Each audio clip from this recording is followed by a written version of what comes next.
Bonjour les gars et les filles. Bonjour. Très bien, bravo. Alors, aujourd'hui, nous allons faire notre premier chapitre sur l'origine de l'Empire romain.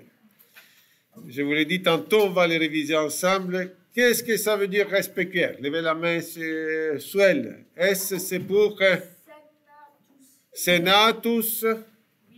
Puis P, c'est pour Populus. Populus. Q, c'est pour Kier. Pue. Et R, c'est pour Romanus. Oui, Senatus Populusque Romanus, qui ça veut dire, Jeannat, qui ça veut dire, Raphaël Pop? Le Sénat et le peuple de Rome, romain. D'accord? C'est le titre officiel de l'Empire, c'est le titre officiel de notre module 7. Une question pour Eva. Tu es ici en avant. Dis fort ce qui est l'État. L'État est l'autorité qui a comme but d'organiser la vie ensemble des citoyens. Bravo. L'État, je répète pour que ça soit clair dans l'enregistrement, l'État est l'autorité qui organise la vie ensemble des citoyens. Et pourquoi on regarde l'État en parlant de Rome? Eva? Parce que Rome était bien organisé. Parce que Rome était super organisé dans la gestion de ce peuple. D'accord? Alors, origine de l'Empire. Et là, je vous montre quelques images d'abord. OK? À la fin du cours, il faudra que vous m'expliquiez ces images-là.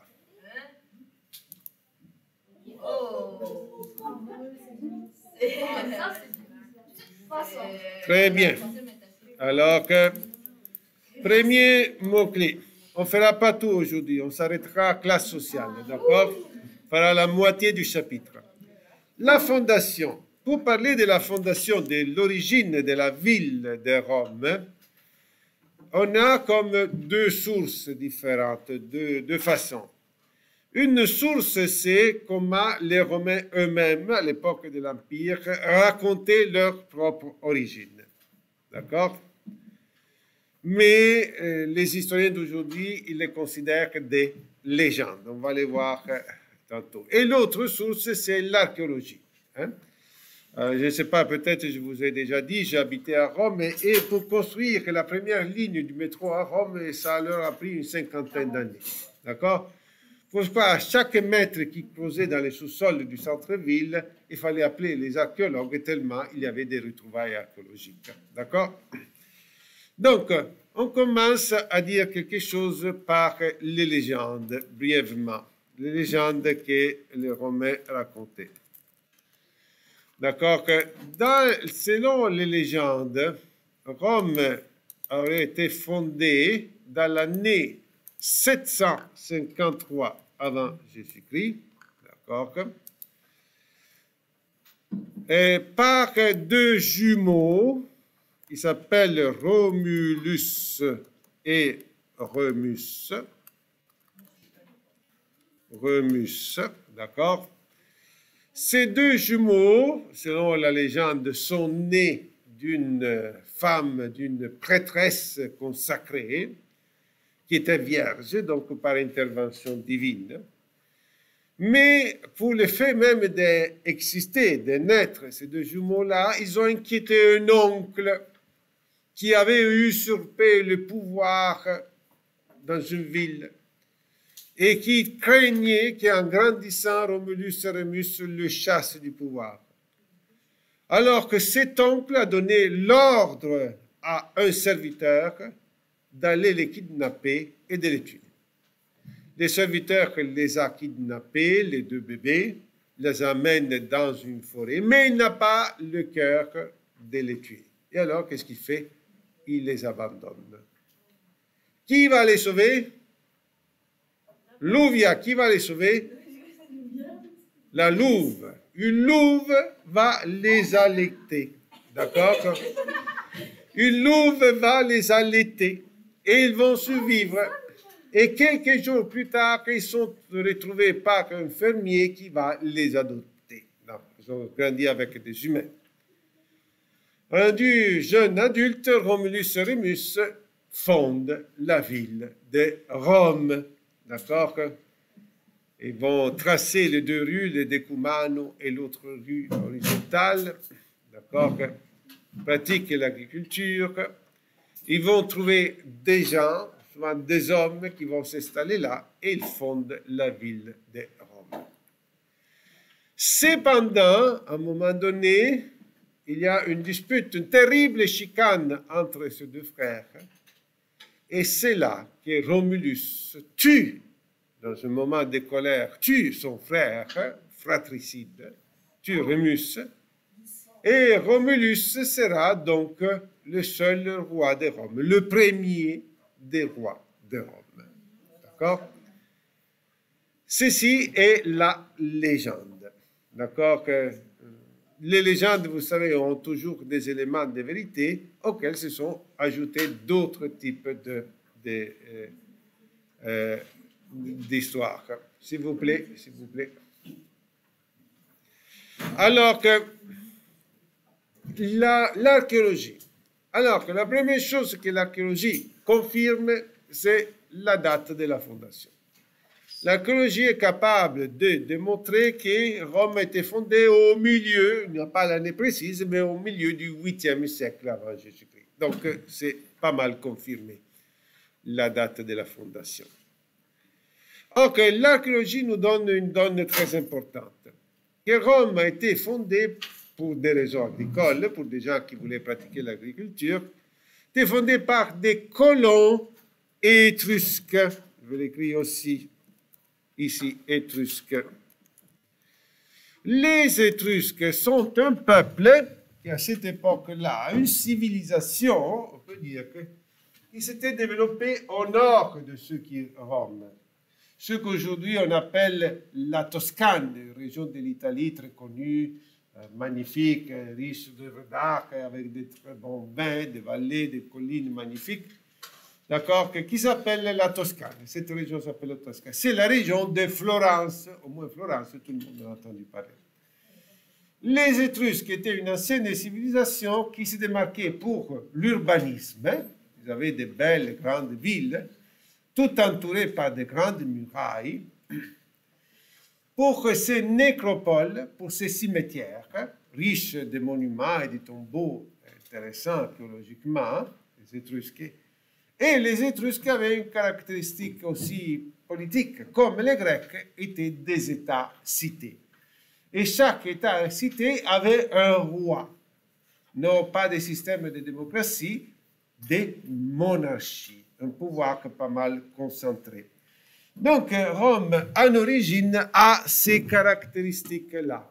Une ville bien organisée, d'accord? Une ville où il y a des rois. D'accord? C'était les premiers mots-clés. J'ajoute ici une autre légende, si vous voulez, vous la prenez en note ou non, d'accord? Juste parce que c'est bien sympathique. Le rapt des Sabines. Une légende concernant les origines de Rome, d'accord? C'est-à-dire que les Romains, à l'époque de la fondation, Romulus encore vivant, avait un problème. Ils étaient tous, ou presque, des hommes. Oh, c'est difficile de peupler une ville, d'accord, que d'engendrer des enfants s'il n'y a que des hommes. D'accord? Quoi faire que pour attirer des femmes? Ils ont inventé un stratagème. Il y avait une ville, pas loin, d'accord, qui s'appelait Sabine, dont les habitants sont les Sabins, au féminin les Sabines, d'accord? Une ville, et les Romains, les premiers Romains, les fondateurs romains, invitent les Sabins à participer à une grande fête, un magnifique festin. Et là, ils vont servir très abondamment de la nourriture, de la danse et la musique, et encore plus abondamment de la boisson, du vin. Et ils vont tous les ensouler, d'accord, les Sabins. Quand les Sabins sont tous sous qui tombent, ils ne sont plus capables même pas de rester debout, ils les mettent tous sur des chariots et ils les ramènent dans leur ville. Et ils gardent les femmes les jeunes filles pas mariées. D'accord? Les Sabins, d'accord, que veulent retrouver, veulent libérer leurs femmes, leurs sœurs, leurs filles qui sont restées avec les Romains. Mais ils ont besoin de quelques jours pour s'armer, d'accord, et pour se livrer à la bataille. Et finalement, ils retournent à Rome en armes, et l'armée des Sabins se retrouve face à face de l'armée des Romains. Et comme dans l'Antiquité on faisait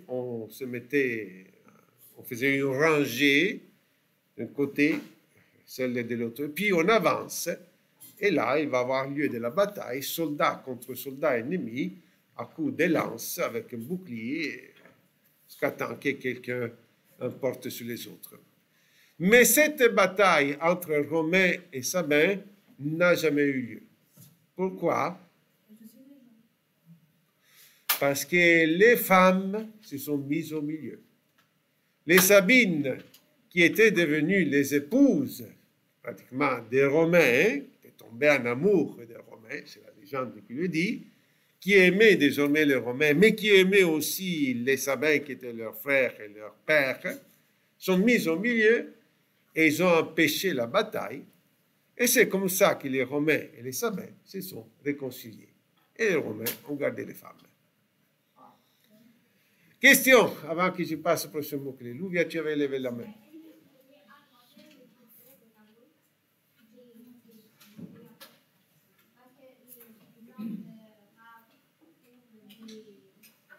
Attends, qu'est-ce que tu veux que j'écrive au tableau?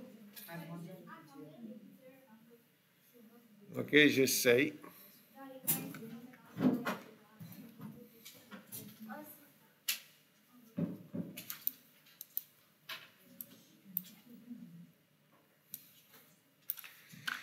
Voilà.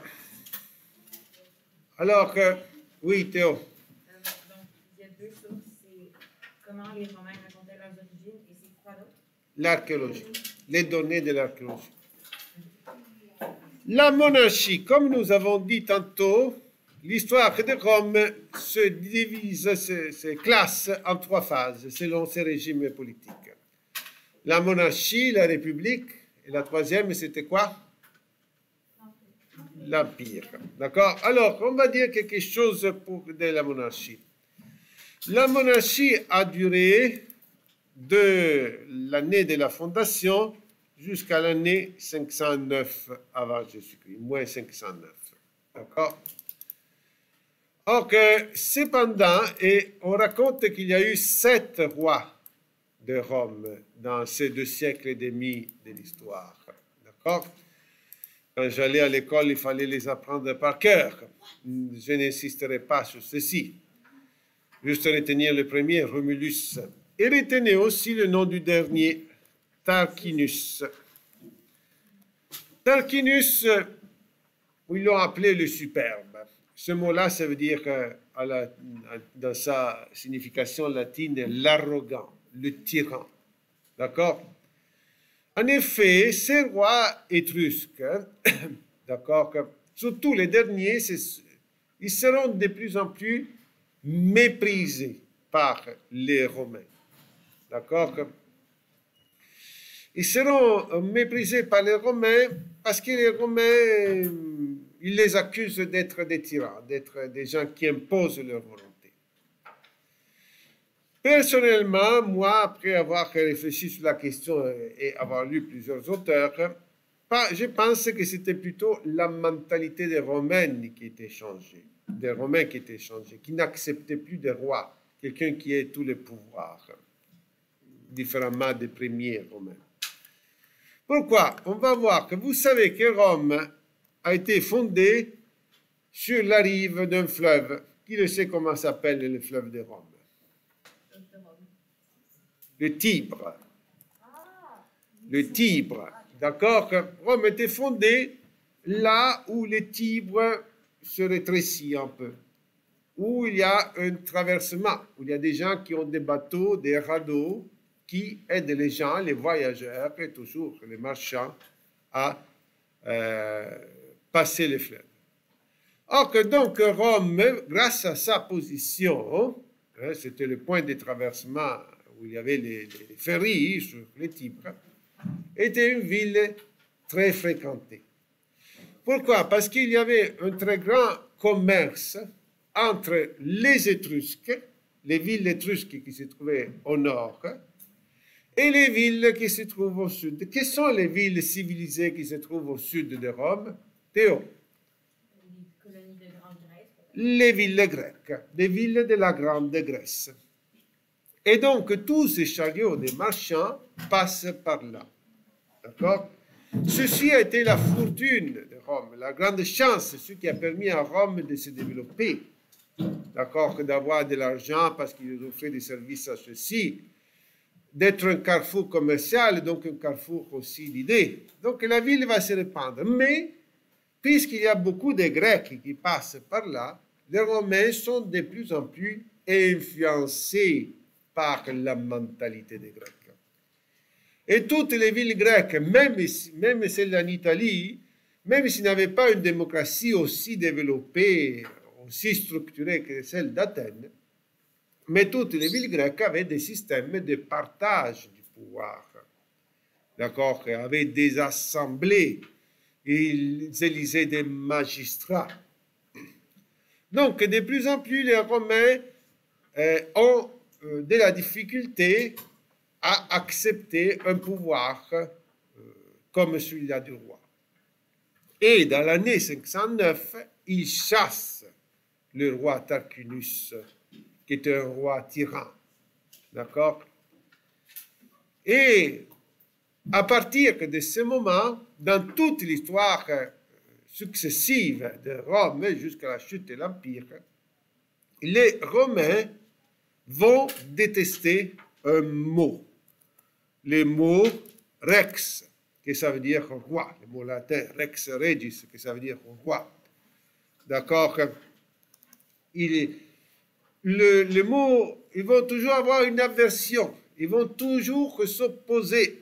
Ils vont toujours éliminer tous ceux qui, dans son histoire, auront tendance à devenir de nouveaux rois. Et seront par contre très attachés à une idée de partage de pouvoir qui s'appelle, comme le prochain mot-clé, la République. Question? Oui. C'est quoi Tibre? Le Tibre, c'est le fleuve sur la rive duquel Rome se trouvait et se trouve encore.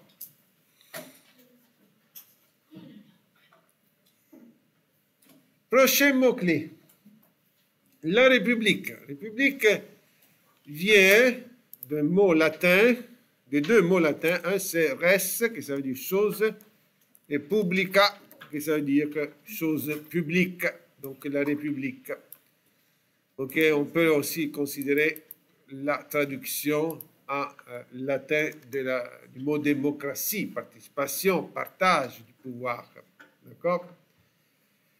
Donc, la République romaine, comme toutes les institutions plus ou moins démocratiques, ont des règles, des institutions. D'accord? Donc, qu'est-ce qu'il faut considérer? Quelles sont les institutions qu'il faut retenir? Un, on l'a dit tantôt, c'était le Sénat. Le Sénat de Rome. Encore aujourd'hui, plusieurs pays, comme les nôtres, ont le Sénat, inspiré donc de l'histoire de Rome. En origine, le Sénat existait pour toute l'histoire de Rome, même après la chute de l'Empire, il va y avoir encore au Moyen-Âge le Sénat, et l'Italie aujourd'hui a un Sénat à Rome, d'accord, une chambre du Parlement qui s'appelle le Sénat. Donc, on va voir que c'était le conseil législatif le plus important, d'accord, de Rome. On va voir une curiosité, disons, de vocabulaire. Le mot Sénat vient du mot Senior, que vous connaissez. Quand il y a deux personnes de la même famille qui ont le même nom et le même prénom, on les distingue en appelant Senior et l'autre Junior. Un senior et junior, ce sont deux mots latins. Junior, ça veut dire plus jeune. Senior, ça veut dire le plus vieux. Donc, sénateur, sénat, c'était les vieillards de la ville, considérés comme les sages, d'accord, en origine. Plus tard, on devient sénateur, peu importe l'âge qu'on a. Mais au départ, c'était un peu comme la Gérousia de Sparte, les vieillards sages de la ville. Mais regardez ce mot-là, senior. Quels sont les mots actuels de nos langues qui ont origine dans ce mot-là? Oui, Théo. Seigneur de la seigneurie médiévale, mais d'autres termes encore plus récents.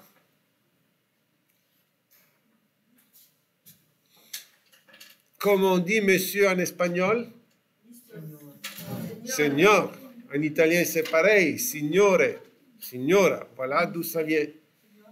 Et parce qu'à un moment donné, les latins, les jeunes ont commencé en signe de respect à s'adresser aux personnes plus adultes, plus vieux, avec le terme seigneur. Donc, c'est devenu seigneur, seigneur. Mais,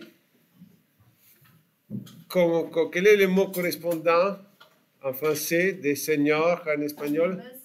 Monsieur. Monsieur, on prononce monsieur, mais ça s'écrit monsieur. Et sœur, ça a toujours la même origine. Donc, quand vous me dites monsieur, vous adressez à votre prof en disant monsieur, vous êtes en train de dire oh mon vieux. D'accord, ok. Là, c'était une parenthèse. Une autre grande ensemble d'institutions, ce sont les comices. D'accord, écrivez bien les comices. Les comices, comice, ça veut dire assemblée. Assemblée. Comme dans les villes grecques, il y avait l'ecclésia, à Rome, les assemblées, on les appelait comices. Mais je l'écris au pluriel, parce qu'il n'y avait pas une seule assemblée de tous les citoyens. Mais c'était des assemblées pour classe, par classe sociale. Les patriciens, les nobles, les romains, ils n'aimaient pas se mélanger avec les gens du peuple, sans aucune distinction. C'était la plèbe. Donc il y avait l'assemblée des patriciens, l'assemblée des cavaliers et l'assemblée des plébéiens. D'accord? Donc comice, assemblée par classe sociale. Puis, une autre charge de magistrat importante au sommet de la République, c'était les consuls. Consuls, c'était les chefs d'État, le plus proche de ceux qu'aujourd'hui on appellerait présidents. Les consuls étaient toujours deux. Dans cette optique du partage du pouvoir, on n'avait pas un chef comme le roi qui était tout seul. Ici, les consuls ont beaucoup de pouvoir, mais ils sont toujours deux. Et restent en charge une année. Et après qu'ils sont restés en charge une année, ils ne peuvent pas être réélus. Pas tout de suite. Plus tard, oui, mais pas tout de suite. Deux consuls. C'était tellement important, les consuls, surtout quand il y avait la guerre. Si l'armée, si des légions romaines étaient en guerre, les deux consuls étaient les chefs de l'armée, un jour chaque, alternativement. Ça créait énormément de problèmes, d'accord? Mais c'était le partage du pouvoir. Beaucoup de pouvoir, mais partagé à deux. Or, que les consuls étaient élus, ceci c'est important pour dire que pour la suite de l'histoire, chaque consul l'élection de chaque consul était décalée de 6 mois. Il y avait un consul qui était élu en janvier et restait en charge jusqu'en décembre, et l'autre était élu en juillet et restait en charge jusqu'au mois de juin de l'année successive. Comprenez-vous? Décalage, toujours 2, mais élu à 6 mois de différence.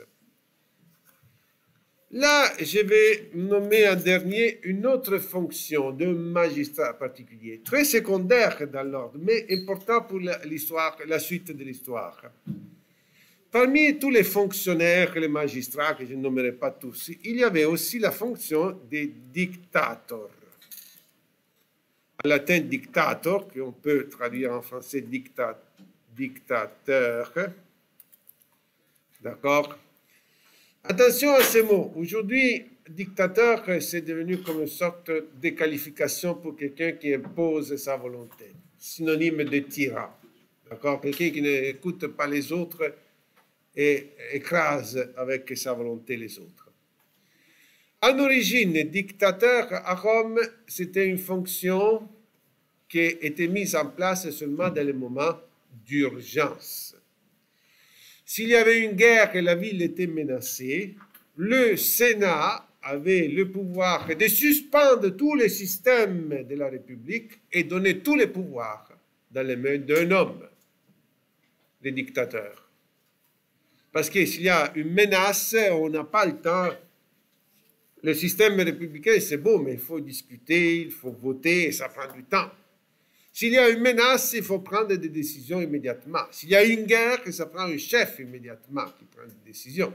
Et regardez, cette situation d'urgence qui dure que depuis 2 ans de la pandémie, qui prend toutes les décisions d'ouvrir, fermer les écoles, les restaurants, les églises, le sport? C'est le ministre. C'est le conseil des ministres, c'est le premier ministre, qui agit un peu comme les dictateurs des Romains. D'accord? Alors que, mais les dictateurs, lui aussi, avaient des limites. Fini l'urgence, il devait redonner le pouvoir au Sénat. Et maximum de temps qu'il pouvait rester en place, qu'il pouvait exercer ses fonctions, c'était 6 mois. 6 mois. D'accord? Mais comme on verra, il y aura quelqu'un qui va abuser de cette fonction de dictateur. Question là-dessus.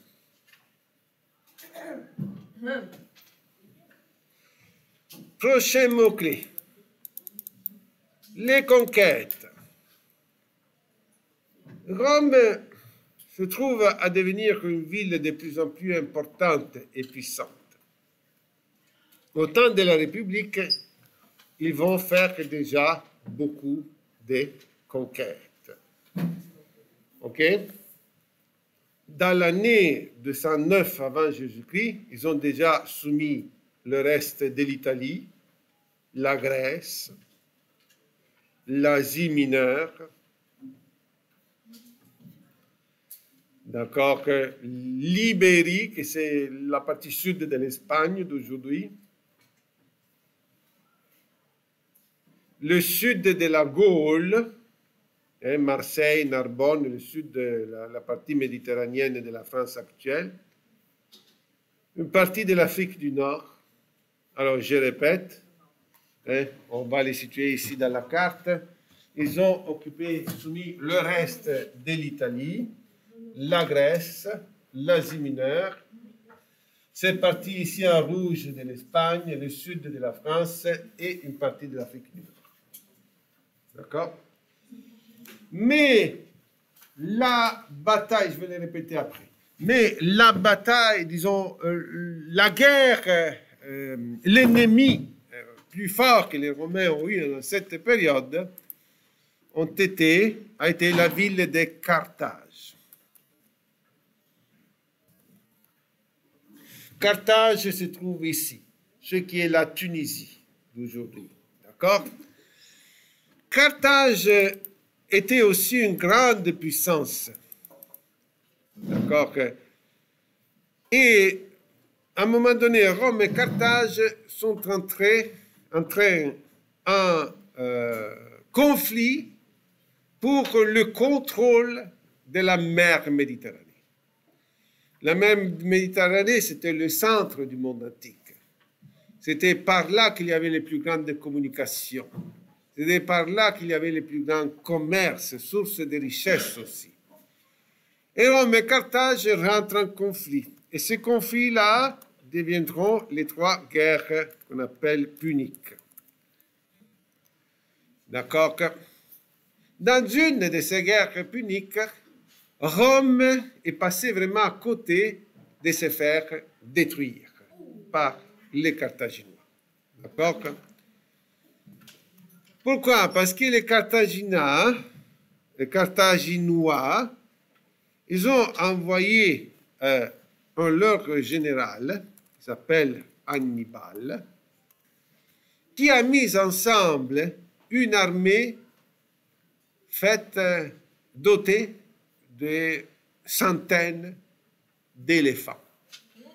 Il est allé dans le centre de l'Afrique, il a pris des éléphants et il l'utilise pour les intégrer dans son armée.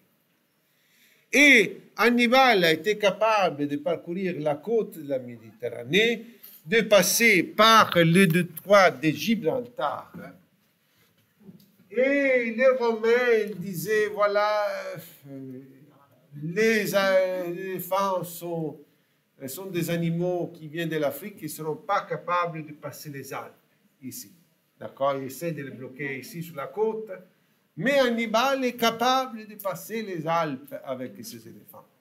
Et c'est un des plus grands mystères de l'histoire. Encore aujourd'hui, les historiens discutent explorent, font leur théorie pour expliquer comment il a fait à passer. Il gagne, une fois rentré en Italie, il gagne toutes les batailles contre les Romains. D'accord? Imaginez-vous, d'accord? À une époque où la guerre se faisait vraiment du corps à corps, l'ennemi, tu l'as en face, ton épée, ton bouclier. Là, par contre, tu dois lutter contre un éléphant. Et ton ennemi est sur l'éléphant. Avec l'épée, tu peux blesser un peu l'éléphant, mais ce sont des petites blessures que l'éléphant lève sa patte et clang, il t'écrase. D'accord? Alors qu'à un moment donné, les Romains ont utilisé une nouvelle stratégie, qui sera la stratégie gagnante. Ça s'appelle la stratégie de la terre brûlée. C'est-à-dire que là où il y avait l'armée d'Hannibal, il détruisait tout, il brûlait tout. Toutes les récoltes de blé, par exemple, le blé qui était arrivé, qui était mûr, ils vont tout brûler, tout détruire, toutes les fermes, toutes les réserves alimentaires, au point qu'il n'avait plus de nourriture, il n'avait plus de ressources. Et là, l'armée d'Hannibal s'est tellement affaiblie que ça a permis aux Romains de les battre. Quelques années plus tard, les Romains iront à Carthage, ils vont la prendre, la ville, et ils vont la détruire complètement, raser au sol, tellement était la haine des Romains envers les Carthaginois. Mais après cette guerre, Rome devient le maître absolu de la Méditerranée.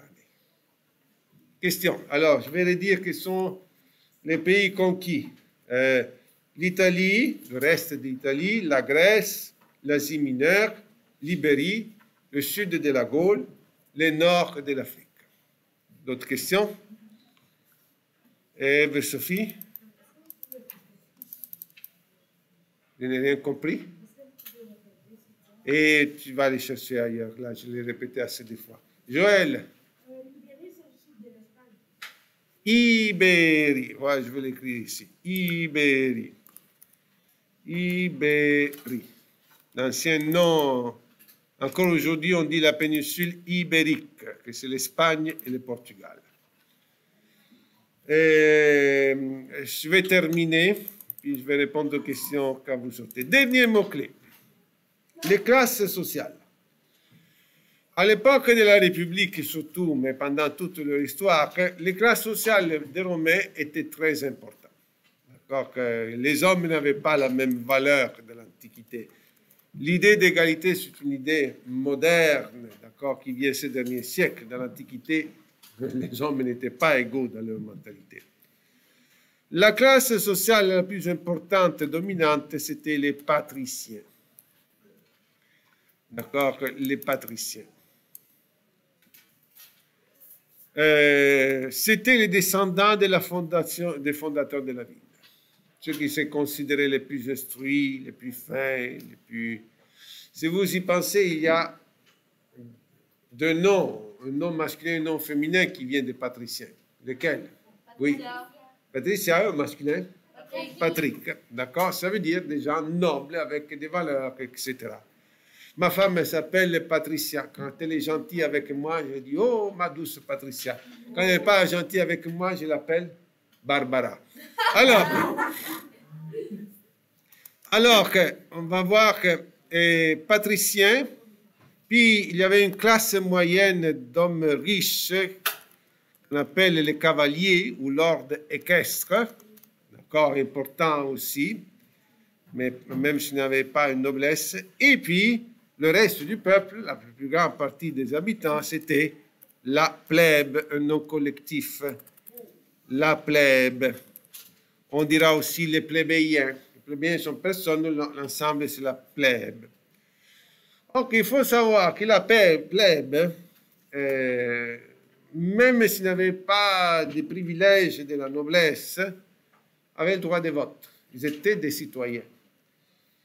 Et surtout, ils avaient certains représentants, les tribunes de la plèbe, ils élisaient un de leurs représentants qui avait les droits de veto sur le Sénat. Si ce Sénat faisait une loi qui allait à l'encontre de l'intérêt de la plèbe du peuple, la plèbe, à travers son représentant, les tribunes, disait cette loi-là, on ne peut pas l'appliquer. Veto. Comprenez-vous? Donc la plèbe jouait aussi un rôle important. Et ce n'était pas une classe sociale, mais ils vont être de plus en plus nombreux. À Rome, il y avait beaucoup d'esclaves. Non, il n'y a pas il y a des collines, pas des montagnes à escalader à Rome. Hein? Des collines, tout ondulé à Rome. Ça monte et ça descend. J'espère vraiment un jour de pouvoir vous ramener. Alors, priez que la pandémie nous laisse libres. C'est tout pour aujourd'hui. Au revoir. Bonne journée. Bonne journée. Adieu.